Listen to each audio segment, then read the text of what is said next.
my nonprofit is in one of the most violent communities in Durham, North Carolina, providing tutoring and mentorship. Today, when tutoring and mentorship started, gunshots were being fired. Wow. At 3:00 p.m. That's a risk. That is. My co-founder called me and said they were shooting, all the kids were running, but nobody got hurt. Nobody got hurt. Nobody got hurt. Yeah. That's a risk. We're there. So no one got hurt. All right, kids, let's come to tutoring. This is a safe space. That's a risk. But if you don't do it, who will? If we don't do it, who will?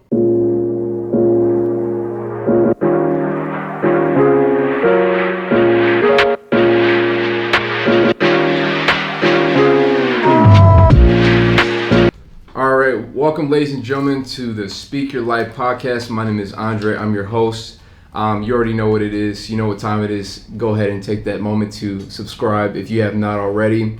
Whether you're on Spotify, Apple Podcasts, or if you listen to your podcast. And according to the YouTube algorithm, it says that 80% of y'all have not subscribed yet. So make sure you like, share, and subscribe because we want you to be part of this family. We want you to be part of the great content we have, the amazing guests that we got. We want you to be a part of it all. So you cannot do that unless you subscribe. So make sure you do that. Anyways, we'll go ahead and get started. Man, we got a lot of great things for you today. So we got a special guest in the building, y'all. Today's special guest is a marketing expert and is the founder of Coach K Consulting, where they help basically people help business registrations. They help with image consulting, so many things. Please welcome my amazing guest, Kay, to the building. Hello. How are you feeling? Thank you so much for such a warm welcome. All right, and for my people in the back. Hey. Turn up. I love the audience. You are great. Thank you. That's right. That's right. So, man, you came in with the outfit like I was like, okay, she coming in to rock the building. Okay, I see you. Yes, fashion is my thing. I like to dress up. I definitely like to dress up. Going to handle business operations, I always want to look like business when I go anywhere. So that's why I respect my look just as well as I respect my business. Exactly. They say dress how you want to be addressed. That's what I heard. So I heard. I don't know who it came from, but it's a great quote. So, anyways, how are you feeling out of 10? 1 to 10. We like to ask people. Because everybody says, oh, I'm good, I'm fine. Like, how you really doing out of 10? You want to know my favorite saying? It ain't even about a number. I'm blessed and stressed at the same time. We'll take that as a 10 out of 10. I don't know where that falls on the meter, but yeah. It's a good 10 out of 10. All right, I'll take it. And I was going to say that. Hey, listen, I'm alive, I'm in good health, I'm 10. Exactly. Because there are people, out here that are struggling to find a job. They're struggling to pay their bills. Some of them are in the hospital for COVID or whatever reason. So it's like, nowadays you really got to be appreciative of like everything that you got and just be thankful for just waking up, really, the simple things. Absolutely. And I think that that's the most important part of, like I said, being blessed and stressed at the same time because it says, yes, I am going through things, but I'm blessed amongst all things, you know? So that's more anything that I can put out into the world and just be in a positive light to keep that persona like, okay, yes, I'm going through real life because I'm a real person. I bleed the same as you. I put my pants on just like you do, but I'm blessed in all areas. So that's what's up. That's what's up. I like to hear that. So, anyways, you ready to speak your life? I'm ready to speak about it. Let's go. All right. So we like to start off with the question of,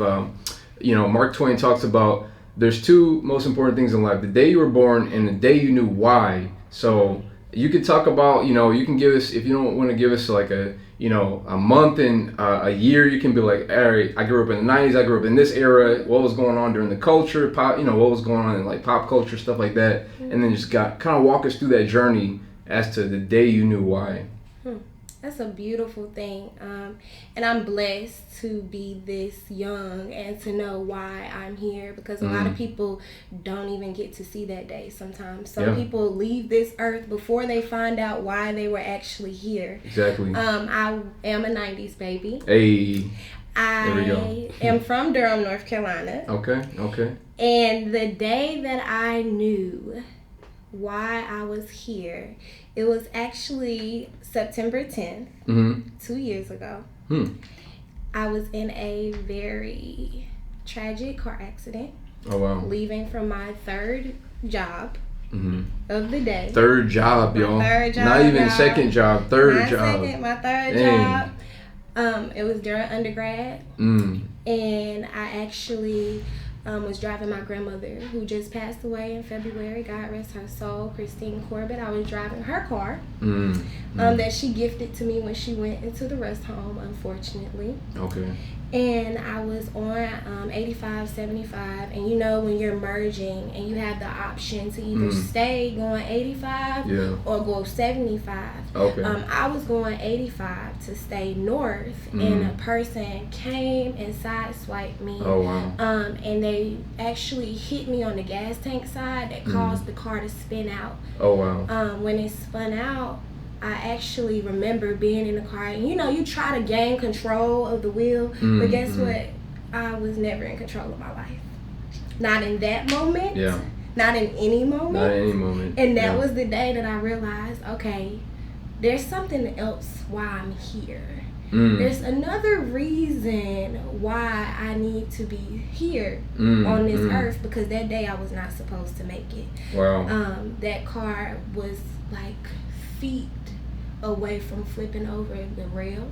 Wow, that's crazy. It was a hit and run. So I don't know who hit me. I know that the cars that saw everything happen, they were just as grateful that I was okay as I was. Yeah. It's very ironic because the car did not make it. Airbags deployed. I was burnt here with abrasion. I also had a neck brace on because of the impact. Yeah.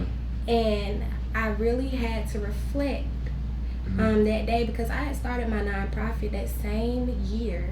Yeah. Actually, we were actually in like our beginning stages, and I knew I was being attacked. Wow.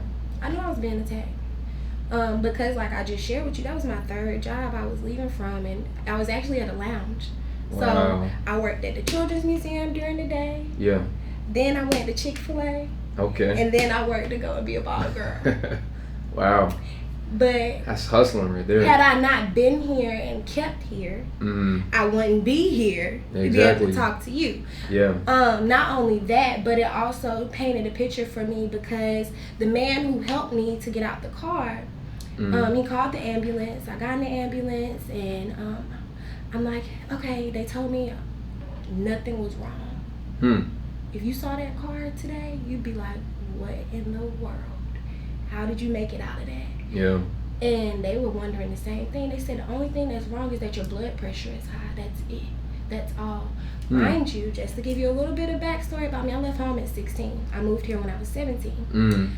My mom and I had not talked probably for over a year and a half, and had a full-blown conversation. She stayed on the phone with me the entire time I was in the ambulance, and she hasn't left my side since. It merged our relationship. Yeah.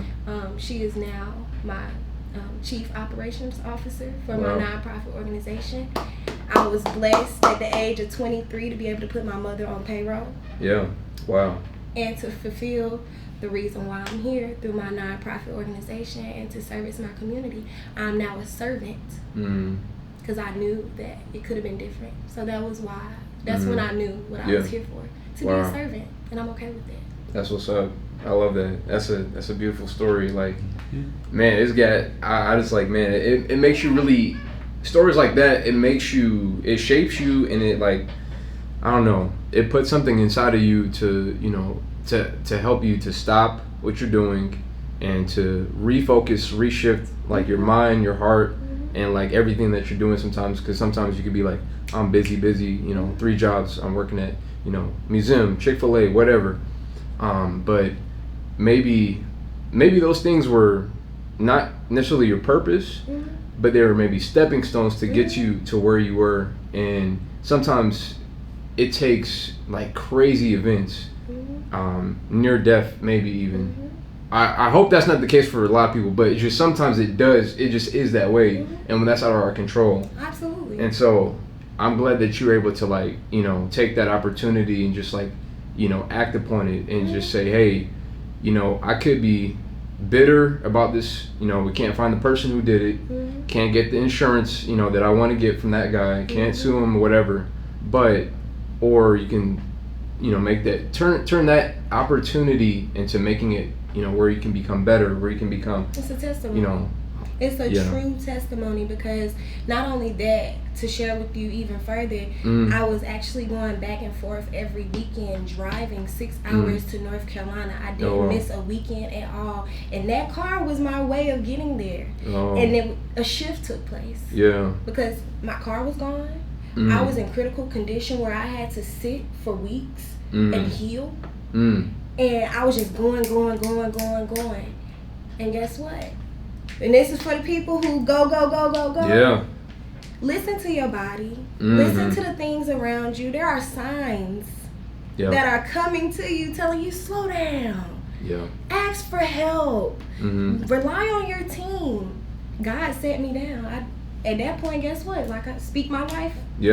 I had no control after that point. I tried to get control in the car. I have no control. When you get weary, ask for help. It's okay. I had to lean on my help. I had to lean on my volunteers. I had to recruit mentors. I had to make sure I had a board in place so that operations would not stop because I did. Wow. And I saw that my purpose was to continue to build and not to be defeated. Wow. That's, you know, I've had, you know, conversations with different friends, and you know, we always hear about the statement of, you know, strong, independent black women. See, I think there's a double-edged sword to that. I think the strongest black women are actually the ones who can ask for help whenever, you know, they are feeling like, all right, I'm overwhelmed by the world, I'm overwhelmed by, like, whatever I'm going through. That doesn't make you weak to be like, hey, I need a helping hand. I need somebody to lift me up whenever I'm feeling down. Because the ability to, like, take your ego and place it down, like, your ego is a bunch of weight, it's a burden on your body, it's a burden on your shoulders, and to take that off actually makes you stronger. And to, like, place it down and just say, hey, God, hey, like, you know, mentor, whoever is in your life, and be like, hey, I just need help. Like, I feel like that's the best way to describe a strong, independent black woman right there, is to say, hey, I need help, and it's okay. Yeah, you can't lead without being willing to follow. Yeah. How can I lead you into something if I don't even know what it looks like to be a follower? I have to model the same behavior I want you to. I have to evoke that behavior through modeling. That's true. You know? So if I can't show you how to be a follower through being a leader, I'm no good to you. Yeah, I agree. I'm no good to you. And if I can't ask questions to grow with you, I'm a mentor as well. And what the number one thing that I tell people in mentorship, the most beautiful thing in mentorship, is that it's a two-way street. I'm mentoring you and you're mentoring me. I'm learning from you just as much as you're learning from me. I'm learning through you while you're learning from me. Because now when I'm teaching you something, that way might not have worked for you the way it worked for somebody else. So now guess what? I'm learning a new way of teaching something. That's true. And it's a beautiful thing. So in order, like I said, to lead, you must also know how to follow. Yeah, that's facts. Because there's, you know, sometimes people maybe they misunderstand what real leadership is, because some people think it's like, oh, I'm just bossing people around, but that's not real leadership. That's just management. That's micromanagement. I mean, I'm sure we've all experienced that in our lives with different people. Maybe we've encountered at old jobs or, you know, school, whatever. And but to have, like, true leadership is to, you know, like you said, understand it's a two-way street. You're giving, but then you're also receiving from that person that, you know, on the outside looking in, it seems like they have nothing to offer me because they are my mentee. When really they have a lot to offer you, because sometimes, you know, if it's like, if I'm teaching you math, right? I have to, like, me teaching you is practice for me to be better at what I'm doing, at my craft, at math or whatever it is. Mm-hmm. So like it's you, like sometimes people think, oh, like I'm like, what am I getting out of this as a mentor? You know, I hate that. And this, and I know, and it's like and I don't think there's anything necessarily wrong with it, because it's like it's really, it's a natural instinct as a human being. Mm-hmm. Now, however, like it's always, you know, everything depends on context, of mm-hmm. course, but like sometimes people are like, you know, I'm dealing with somebody, you know, they're going through rough, you know, maybe a rough childhood, maybe they have a rough upbringing, and I have to be patient, and I have to learn all these different things. Mm-hmm. You know, and sometimes you ask yourself, like, what am I getting from this guy? Like how many, I don't know. Sometimes we do ask those questions when it gets hard, mm-hmm. As natural, and we can be the best, most genuine, down to earth person ever, mm-hmm. But yeah, you are getting something out of it. You're learning and getting better as the teacher. Mm-hmm. So, and I think it's like, what do you value? What are your morals? Like, when we really put it on the table, what are you? The next question, I always follow up questions with a question. If someone asks me, what are you getting out of it? What would you like to get from it? Yeah. Have you thought about that? If you're going into it looking for a specific skill, if you're looking to learn more about, you know, theater because you're just going to shadow someone, or if you're going to learn a skill and you're getting that through mentorship and they're coaching you through something, that's knowledge. Knowledge is the real power. You see, so if I can gain, and that's why I say that I dislike that theory of what am I getting out of it, because it's so much to get out of so many different things. It's not just one sole identity to one thing. Like, what am I getting out of this mic? I can speak in it. I can use it for singing, la la la la la. I can use it for talking. I can use it to beatbox. Hey. You see what I'm saying? Like, I can get so many different things out of this. Who said that we have to be subject to one? And then that's my other argument where I go into financial literacy sometimes, where I'm like, who said we had to be subject to one salary? I have 10 streams of income. Why would I put myself in a box to only have one?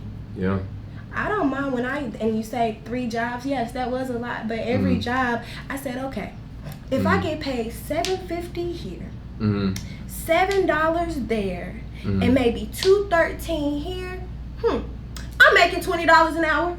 You see what I'm saying? If you put it all together, add it all up, plus tips, cool, I make at least $20 an hour. When I go into the job force, I need more than $20 an hour if I'm going to one job, because if I can juggle 3 and make sure I get all of it in one pot, cool.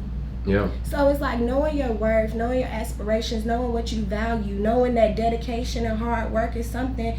Faith without work is dead. Prayer without work is dead. Don't be praying for something and then boom, it fall in your lap. You like, oh, what do I do with this? Where am I going? What do I... that's what you prayed for. Someone always said, are you ready for this? They said, you stay ready. You're right. Stay ready so you don't have to get ready. You're going to waste more time getting ready than being prepared. Proper planning prevents poor performance. That's true.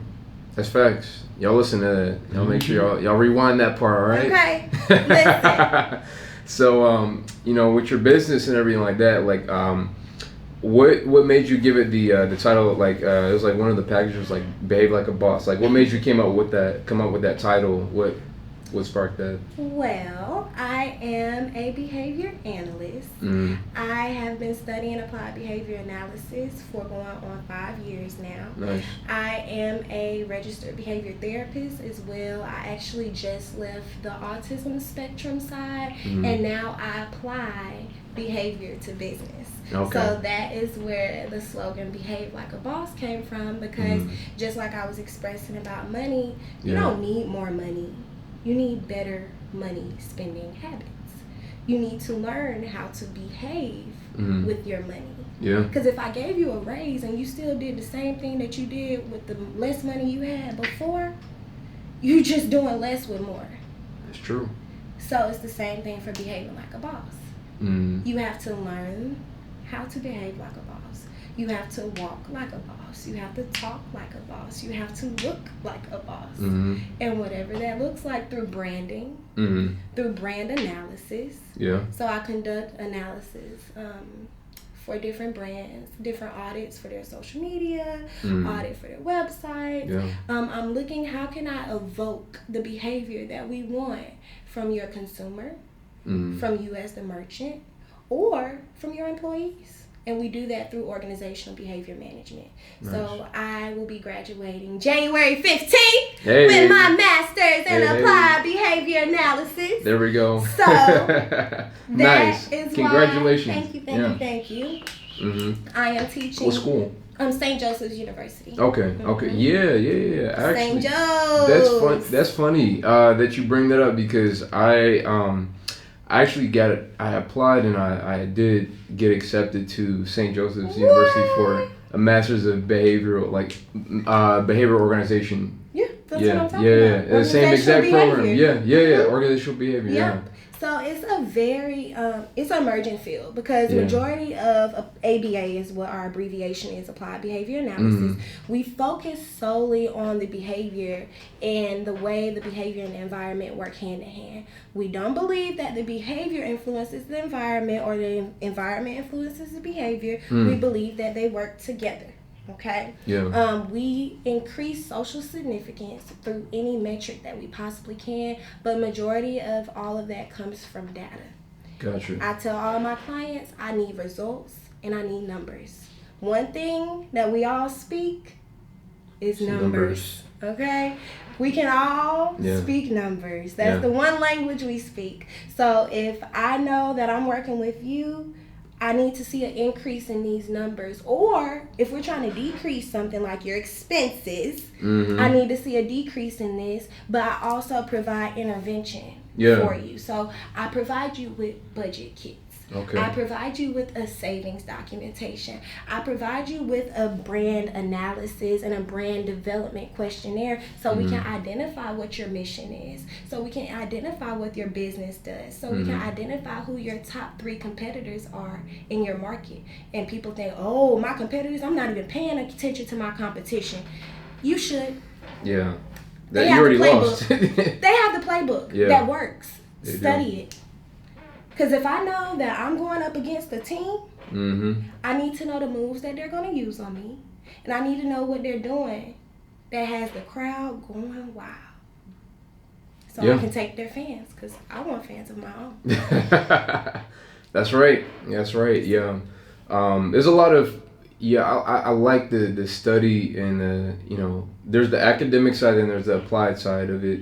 And because like in college, I study communication, so there's a lot of similarities in psychology and learn Myers-Briggs and things like that. So just it's really cool just when you are able to like walk in the building and you're able to assess things based on team dynamics and how leadership structure and things like that. And that's all based on, like you said, behavior. Just looking and taking notes, making observations, accurate observations. So that's awesome. You're speaking my language. Behavior, observations, evaluation, data. All that is what we do. I love talking about that. I can talk about it all day. I tell people all the time I would prefer to just go be a fly on the wall and see how you respond. That's my first step. Then I'm going to pair with you.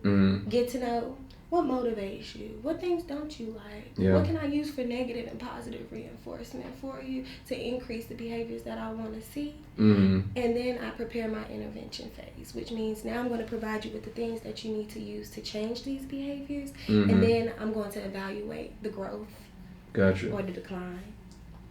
And we can see where we can go from there. It's a really beautiful thing when you actually set attainable goals. Based on science, we're seeing that setting a business plan that has 5 years and all that good stuff, it's not effective. It's not effective anymore because it's too prolonged. Like, it's not tangible. You know what I'm saying? It's not something that I can actually see myself doing or, okay, how do I get there? You know what I'm saying? Yeah. So what we do is we break down business opportunities into targeted business results. Wow. So now I know that, of course, I want to increase my brand's productivity through based on market demand, So what that means is I need to establish some line of understanding what it means to be productive within my brand so that I can meet those same metrics that my market competition is meeting, right? Yeah. So in order to do that first, guess what? We got to identify who your brand is. So let me get that brand development questionnaire by the next time we meet. That date is. That's going to go on our document. The next targeted business result is going to be that, let me see, I want you to study 3 of your competition. I like how she like type it. Oh yeah, because it's all in documentation, right? Yeah. That way, and I'll need this done within the next month. Yeah. Now that's just our evaluation phase, right? So we're just seeing how you can complete tasks. Now that's your regulatory compliance, because now you're doing a daily task a day for your business, and that's increasing your productivity.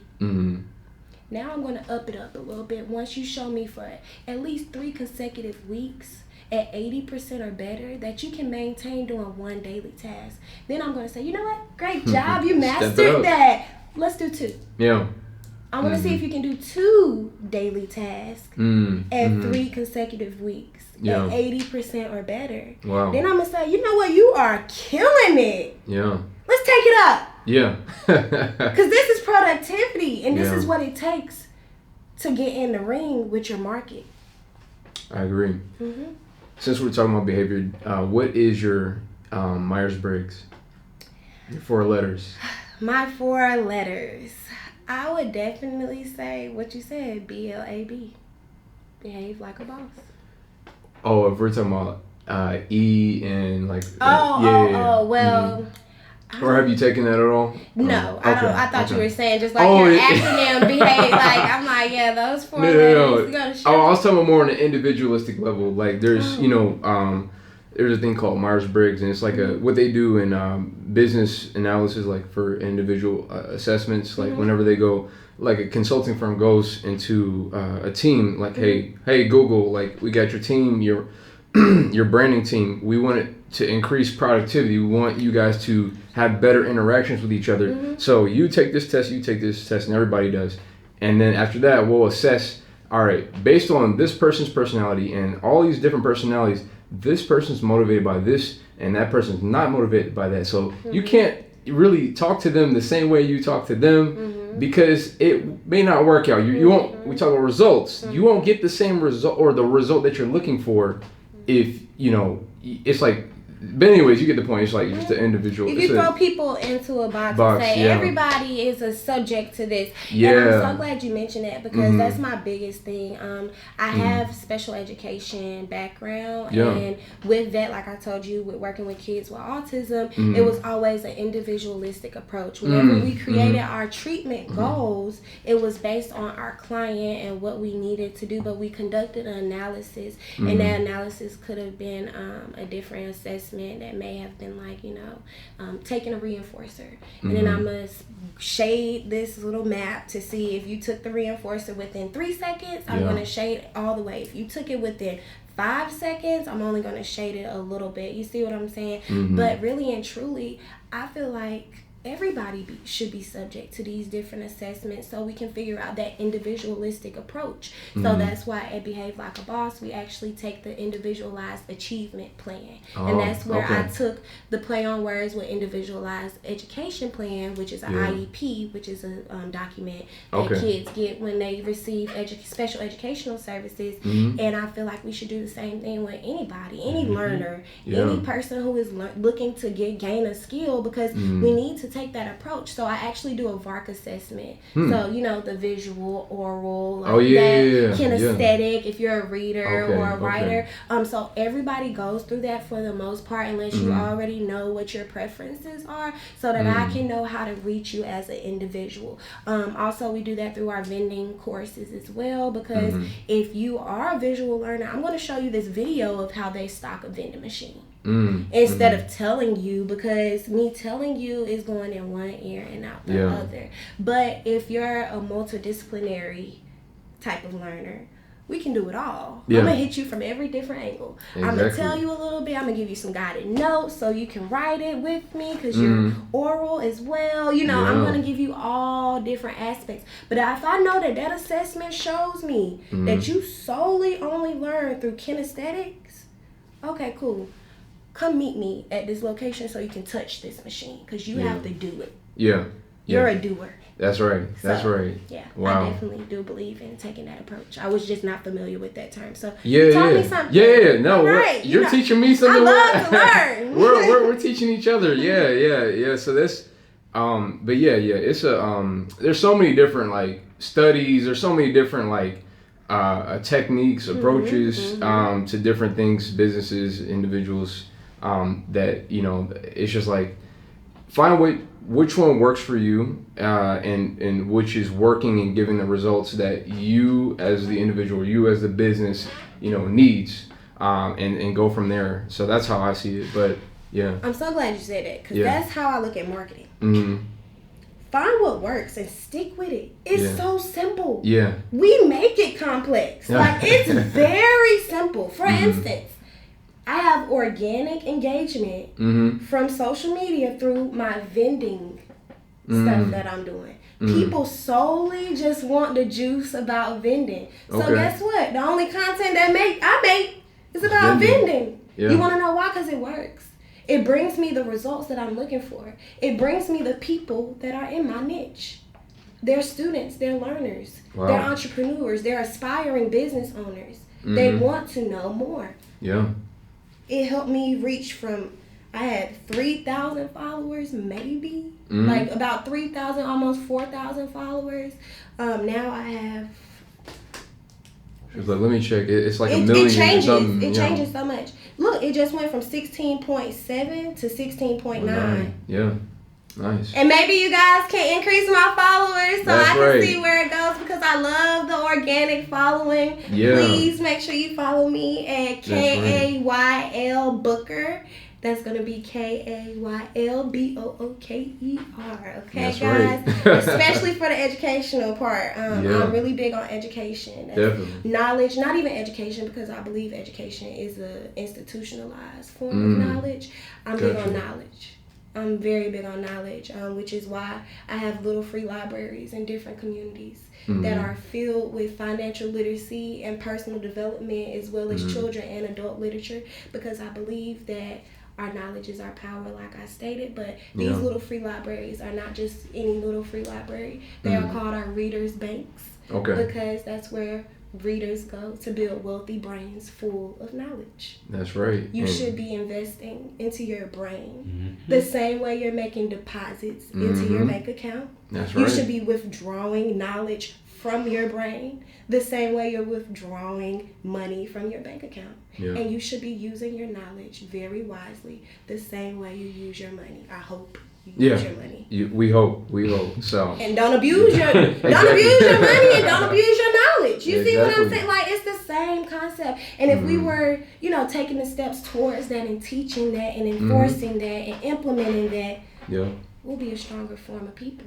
That's true. I would also like to say on top of that, like, I do believe that knowledge is power, but I will also take it a step further and say the application of knowledge is also even more powerful because I think, especially like when you talk about institutionalized, we're getting education from K to 12 or we're going to community college or 4-year school or whatever. Like, I am not knocking school, but I remember going to this real estate class. It was a couple of years ago, and the guy was like, "So everybody who had a degree, raise your hand." And it was like most of the people like raised their hand, like at least 60-70% of everybody raised their hand. And then he was like, "Notice how I'm the person, and I'm teaching this class, and I didn't raise my hand to my own question because I didn't go to school. Y'all are sitting in my class."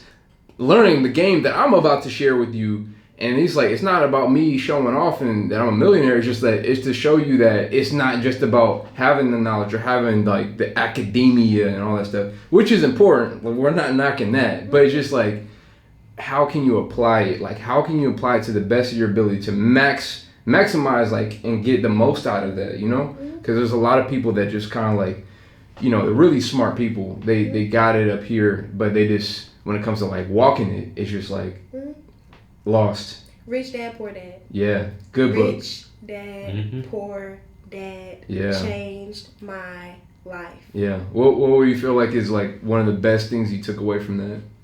Knowing that it's the benefit of life and freedom, rather than being able to have accolades and say, this is what I have, this is what I'm doing, this is who I'm with. Sure. Oh, what are you doing with it? Did you leave assets or liabilities? I like that. Did you leave assets or liabilities? I want to leave a legacy. I don't want to leave any liabilities.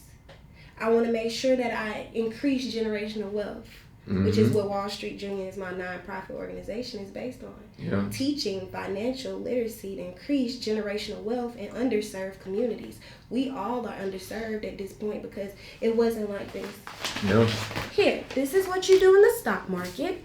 This is how you enter into a trade. This right here is called credit. This is how you maintain it. So that's what makes us underserved, okay? Yeah. That's facts. That means that if I have to make sure that I go out and find the information so that you can get a step ahead, that's what we have to do. Because the one thing that the rich dad did, he taught through doing. Yeah. And he mentored the kids. That's right. It's everything that my program does. It's almost like the template to our organization. Really? Yeah. Absolutely. Is that their assigned reading? It is the very first one that they read. Nice. And then after they do that, they are able to start working on their kid business plan. Okay.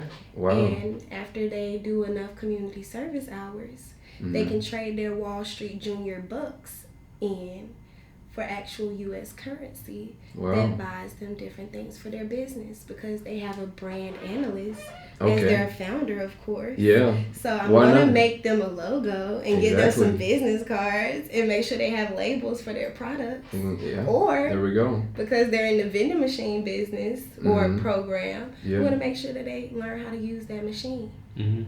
Yeah. My very, very first vending machine was for one of my students in Wall Street Juniors, because it's more so about them learning the trade than it is about me holding it all up here.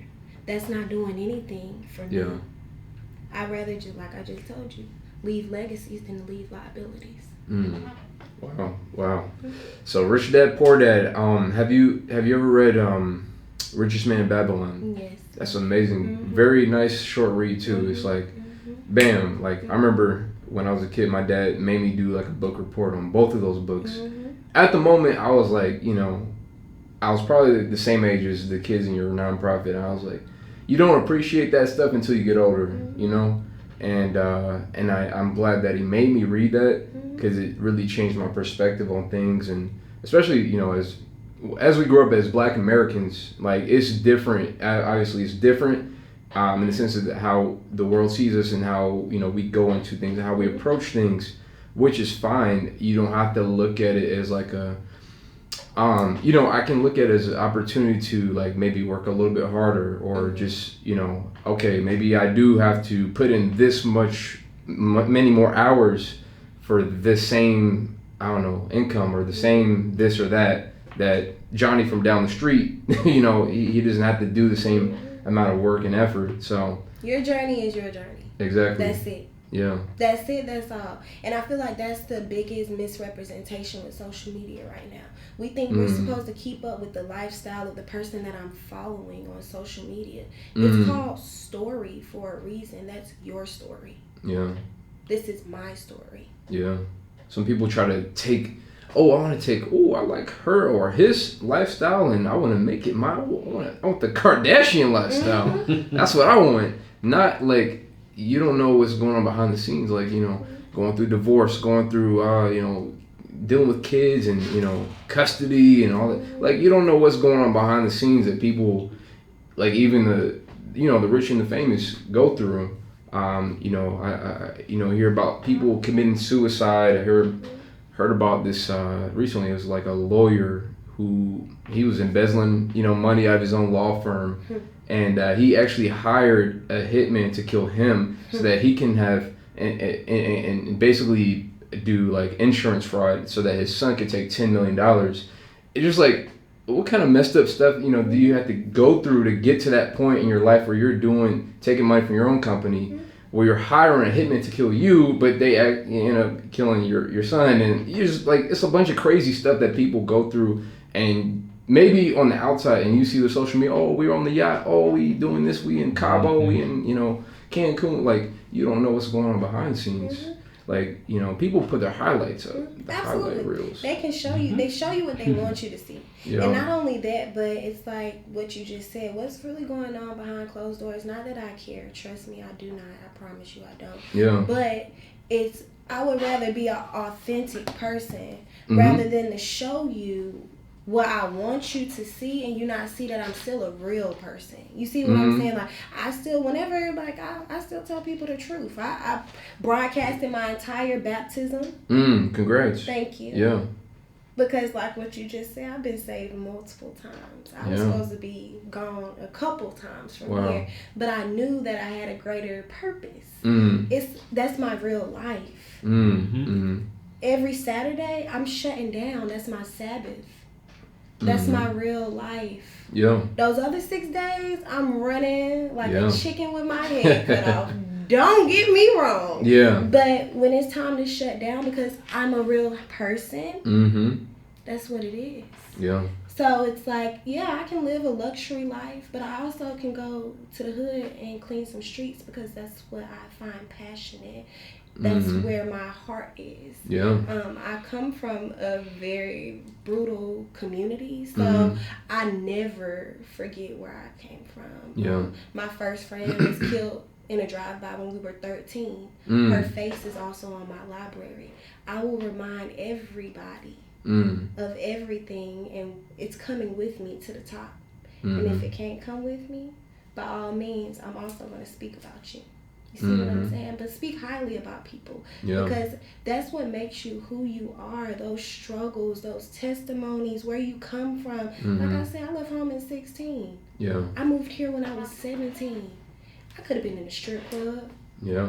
I could have been doing all these things that people said, oh, you moving to Atlanta, you Magic gonna City. do this, you gonna do that, you gonna be distracted. Yeah. Yes. You can be subject to those things. But thank God we have a life of free will. Yeah. I have a life that says red pill, blue pill, which one you want? I want the red one. All right. Cool. And then when you're done with the red pill, if that doesn't get you high enough, go ahead and take the blue pill too, because guess what? You have free will. You do? You don't have to stop at the red pill.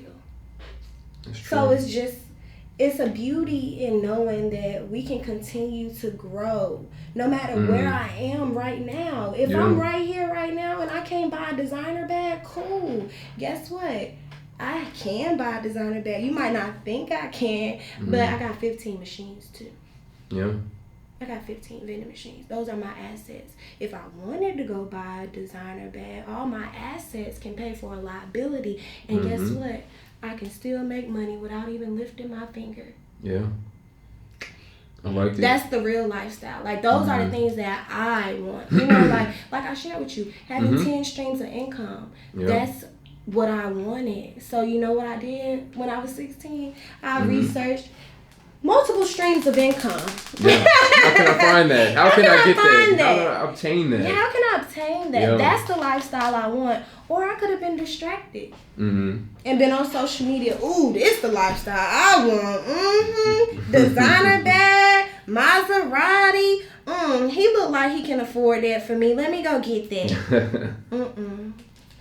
You have to know how to decipher what's really important. It just goes back to what I said. Yeah. Your morals, your values, and what your standards are, absolutely, and what you're willing to do to get there. Like I said, 3 jobs, baby. Yeah.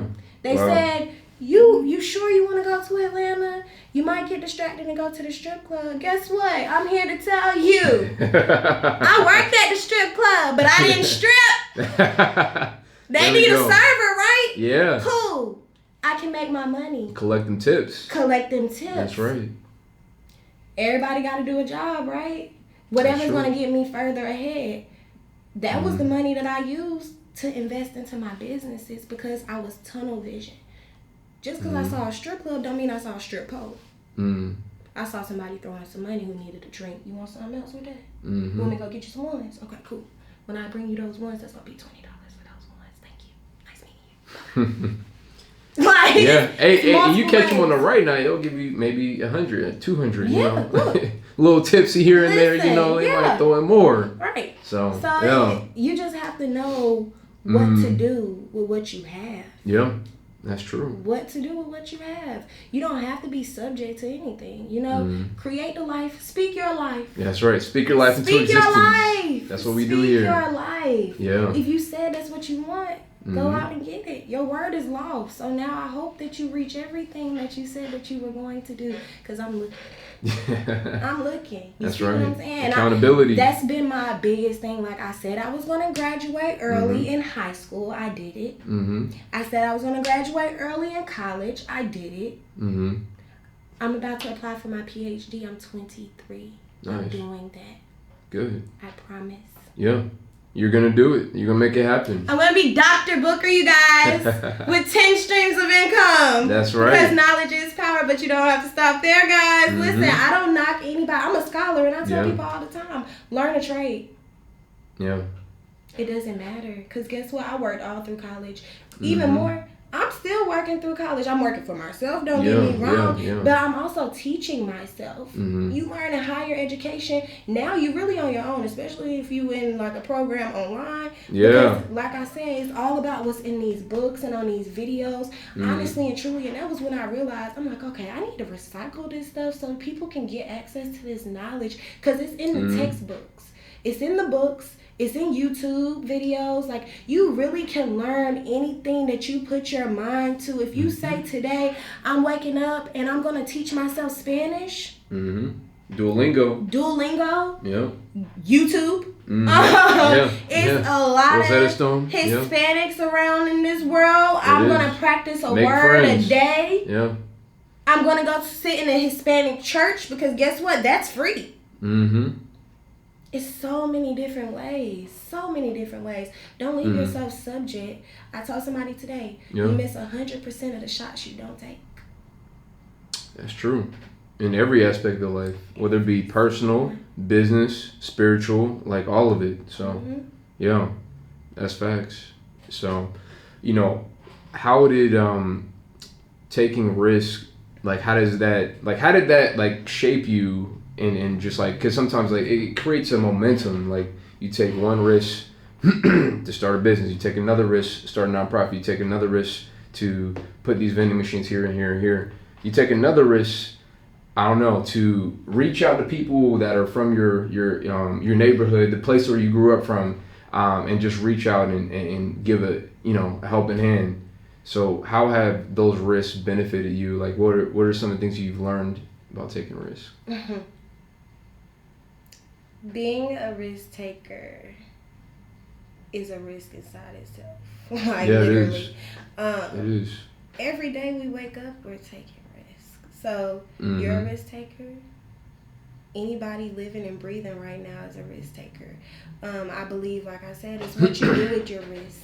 You know, for instance, right now, my nonprofit is in one of the most violent communities in Durham, North Carolina, providing tutoring and mentorship. Today, when tutoring and mentorship started, gunshots were being fired.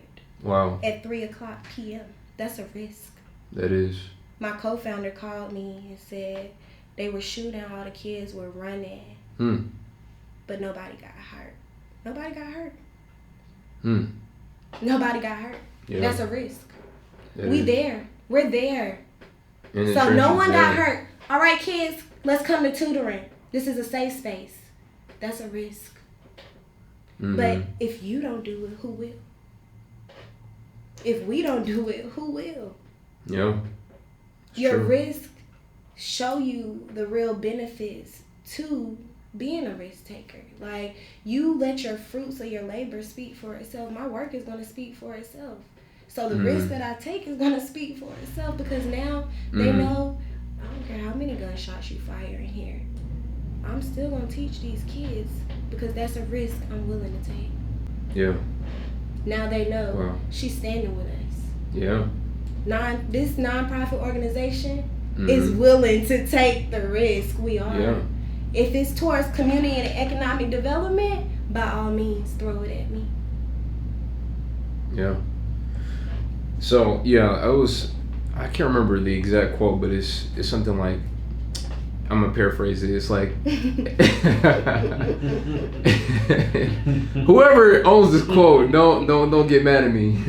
But it's kind of like something along the lines of like, something's not really important to you until you're willing to live or give your life for it, or put your life on the line for it, whether it be your kids, whether it be your relationship, your spouse, whoever, like your business, your nonprofit, or kids that may not even be blood to you. They just are, kids through bond, not through blood. So that's a lot of those. Yeah. So that's good that you're not only talking about, hey, we want to help the kids in the community, but we're also showing that we're it's a risky thing. We had gunshots. We still having class today, tomorrow, the next day, and parents, they'll see that, they'll notice that. And then the kids will remember that when they get older. The next generation will be rising up, the next working class. And I remember when, Coach K was there for me. She was right by my side, even though there were gunshots, even though, things were happening, chaos was happening in the streets. She was still right there. You have to be able to take the risk to see the change. Yeah. I tell people my favorite hashtag is be the change you want to see. Yeah. Be the change you want to see. I want to see change in that community. I wish you guys would stop shooting, but if you're not cool, we'll do what we need to do here. We'll make the change. We'll show them that we'll be here regardless. Yeah. Regardless. Because now I have to put myself in your shoes. And in order to take these steps with you and say, come on, let's go. Let's go. I'll be here with you in the fire. In the trenches. This is the fire in the trenches. That's this is what it means to be in the trenches. Wow. So, I had it's funny, sometimes you have a set of questions that you think you're going to have, and then we have a amazing conversation that goes another direction, and those are honestly the best. And so, as we wrap things up here, we like to ask everybody in the space, the question of, if life were looked at like a house, right? What would your house be standing on? What's a foundational piece that your house, your life will be standing on? Purpose, prosperity, and planning. Wait. Say that one more time for the people to hear. Purpose, prosperity, and planning. That's right. Wow. So what about those are important to you? Like, tell us. Purpose is very, very important, because going into something with a plan and knowing that you want to prosper, that is your purpose. You see what I'm saying? So if I walk into a room, I know why I'm here today. Yeah. This is my plan. Let's go prosper. That's right. My purpose is what brought me.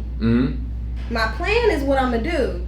And my prosperity is the result. Yeah. So that is what every brick is used on. It's like it's a PPP. Purpose, plan, prosperity. Yeah. Purpose, plan, prosperity. Purpose, plan, prosperity. Like, literally, like, we're gonna build it with every intention. PPP. Yeah.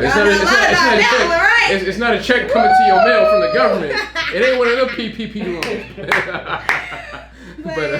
Let's change PPP. Yeah. Post COVID. Yeah, we getting out of here. But yeah, I like that. And then the very last question I have for you is question of the day. And today's question of the day is, if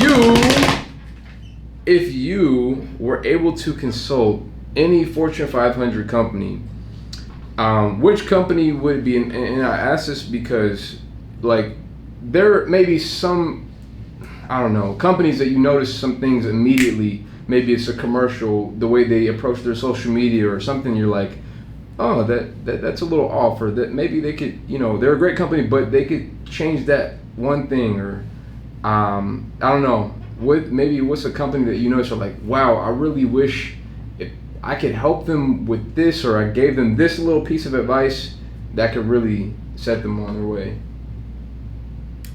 This is gonna surprise you. Okay. None of them. None of them. None of them. None of them. My purpose is to help those who are trying to get there. Doing everything in their power to get there. So they serve. I can't help them. That's not my purpose. How about this? What is one thing that you notice that is very, and this is not to say that everybody's putting a blanket, but just like maybe a common problem that you notice with small businesses, like one of the biggest problems that you notice. What's one of those things? It's a couple of different things, but the or if you number like a top one, two, or not setting a strong foundation and getting built on top of it. Like one thing that a lot of people do is skip the preliminary stage. Like we don't set out the information or research. We don't set our plan out or structure where we want to be. There's a lack in organization. And one thing, like I tell all of my clients, my goal for you is for your business to sustain with or without you. People don't like hearing that as entrepreneurs first out, because what do you mean without me? It's personal. That's what like a baby. What do you mean without me? I'm trying to make it where your business can stand alone. It's no longer a business, it's a brand. Yeah. Facts. So a lot of people skip that step, and then their brand is just getting built on top of them because now they're the foundation instead of setting foundation. Yeah. Wow. I like that's a good ending right there. That's a good ending. So that pretty much wraps it up, guys. Thank you so much for listening. If you were out there, thank you so much for joining us. I really appreciate you joining us. Thank you for having me. Thank you so pleasure. much. Where can people, again, tell your people your social media, everything, website, yes. We'll leave that also in the description below. So it's like, which one? But I gave you guys or the personal. Is there like a site where they can find all these things, or is it all in your social? Yes. Okay. So they can go directly to my personal page at KAYLBOOKER. That will lead them to Wall Street Juniors, all spelled out, which is the nonprofit organization. And then Candy Lady Vending, which is our vending company where we do educate others on how to start their own vending business. Awesome. Well, again, thank you again for being here. Really appreciate you. We had a great conversation, man. Like I said, sometimes you have certain things you think conversations are going to guide into a certain direction, but I like it whenever you can just, go off the whim a little bit and go in another direction. So anyways, I want you guys to remember to make sure you subscribe to this podcast as well. Remember Spotify, Apple Podcasts, wherever you are, YouTube especially. I've been watching the algorithm, and so we want you guys to be a part of this. We also have a Patreon account for those of you who want to also support, and we want to have more amazing content, more amazing guests come through and share wisdom, knowledge, and for you guys to go out there and apply. Because here at the Speak Your Life podcast, it's not just about, oh, wow, it was a great conversation. Oh, we had a great, podcast episode. We want you to actually take heed to this advice, and we want you to actually act upon it. Go maybe start your vending machine, go start your business, go start your nonprofit, whatever it is. We want you to get started with that. And so that's why we bring in people. We have these conversations not just for clicks, likes, and all that stuff. We want you to actually do something about it, because it's all about bringing you guys value. So anyways, that's all I have for you guys. Love you guys. We'll see you in the next episode. Peace. All right. That was great. So